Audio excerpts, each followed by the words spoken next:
आज मैं फिर एक नए विषय को लेकर आपके सामने प्रस्तुत हुआ हूँ। तो आइए इसके विषय में जानकारी करते हैं कि गाय का जीवन में हमारे क्या महत्व है। गाय क्यों महत्वपूर्ण है हमारे जीवन में और इसका क्यों हम लोग को अनुसरण करना चाहिए और इसके क्या क्या लाभ हैं।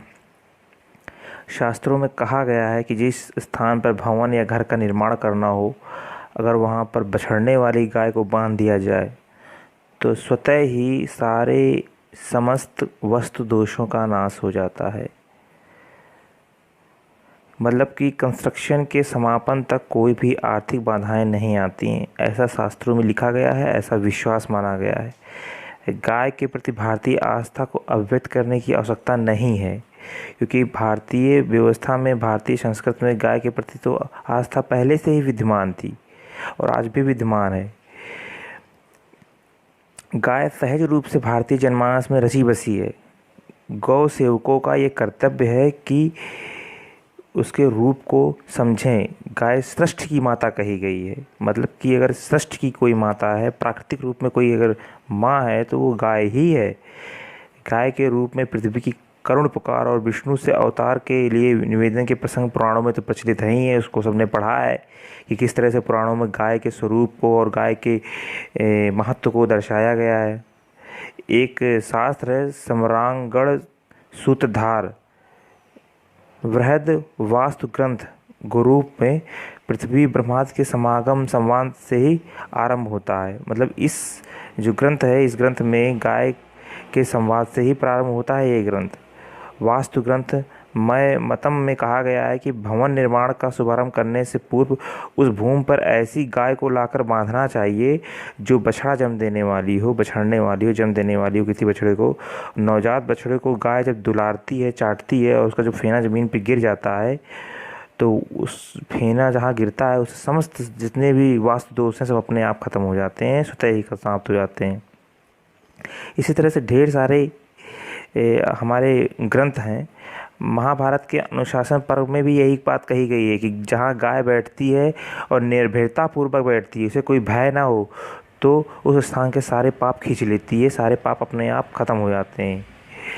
यह भी कहा गया है कि जिस घर में गाय की सेवा होती है वहाँ पुत्र पौत्र धन विद्या आदि जो भी सुख हैं वो स्वतः ही मिल जाते हैं, कोई भी सुखों में कमी नहीं रहती है, ये बात बताई गई है। महर्षि अत्रि ने तो यहाँ तक कह दिया है कि घर में सवस्सा धेनु नहीं हो उसका मंगल अमंगल कैसे होगा, उसका मंगल मांगल्य कैसे होगा। मतलब जिस घर में गाय नहीं है उसका मंगल कैसे होगा। मतलब समस्त घरों में गाय होनी चाहिए। समस्त जितने भी गृहस्थ आश्रम के लोग हैं उनके घर में एक गाय का पालन पोषण अवश्य होना चाहिए, सेवा अवश्य होनी चाहिए। गाय का घर में पालन करना बहुत ही लाभकारी है, शास्त्रों के अनुसार भी और प्रैक्टिकल रूप में भी बहुत लाभकारी है, क्योंकि घर में जितनी भी बाधाएं हैं, जितनी भी परेशानियां हैं, सबका नाश करने वाली गाय ही है और सुख समृद्धि ऐश्वर्य संपन्नता मन की शांति सब प्रदान करने वाली गाय है। विष्णु पुराण में कहा गया है कि जब श्री कृष्ण भगवान पूतना के दुग्धपान के बाद डर गए थे, छोटे लल्ला जब डर गए थे तो नंद दंपत ने गाय की पूंछ को घुमा करके उनकी नज़र उतारी थी। गाय के शकुन से को लेकर यात्रा में जाने से कार्य सिद्ध होता है, ये तो सभी को मालूम है। पद्म पुराण और कुर्म पुराण में भी कहा गया है कि गाय को लांग कर नहीं जाना चाहिए। इसकी मतलब हमारे लगभग सभी शास्त्रों में गाय के महत्व को बताया गया है। शिव पुराण स्कंद पुराण में कहा गया है कि गौ सेवा और गोदान से यम का भय भी नहीं रहता है। मतलब गाय के पाँव की धूल के भी अपना महत्व है, यह पाप विनाश की है। गरुड़ पुराण पद्म पुराण का मत है कि ज्योतिष एवं धर्मशास्त्रों में बताया गया है कि गोधूली बेला, जिसमें शाम को गौ अपना चर करके वापस आती हैं, उस समय को ही गोधूली बेला नाम दे दिया गया है। विवाह आदि मंगल कार्यों के लिए सर्वोत्तम मुहूर्त माना गया है, उस समय को सर्वोत्तम मुहूर्त माना गया है जिस समय गायें चर करके अपने घर वापस आने लगती हैं। जब गायें जंगल से चर कर वापस घर को आती हैं तो उस समय को गोधूली बेला कहा जाता है। गाय के खुरों से उठने वाली धूल राशि समस्त पापों और तापों को दूर करने वाली है।